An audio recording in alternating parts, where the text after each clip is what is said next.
কই গো বন্ধুরা, আজ আমি নিয়ে এসেছি ভেজ পোলাও লইয়া। কে কে ভালোবাসো পোলাও মাংস দিয়া, তাহা জানিও কমেন্ট করিয়া। শুনুন তবে মন দিয়া, ভেজ পোলাও বানাবো কেমন করিয়া।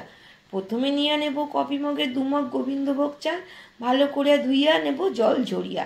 থালায় বিছিয়া শুকিয়া নেব ফ্যান ছাড়িয়া, ঝরঝরে করিয়া।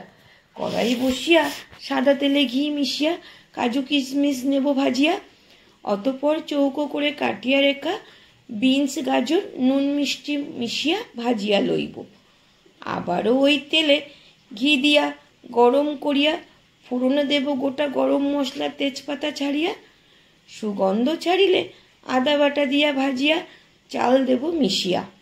কিছু সময় নাড়িয়া চাড়িয়া 1:2 অনুপাতে 2 মগ চালের সমানে 4 মগ গরম জল দিব ঢালিয়া।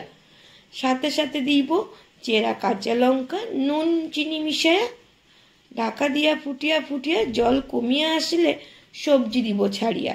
পুরোপুরি জল শুষিয়া গেলে গ্যাস দেব বন্ধ করিয়া।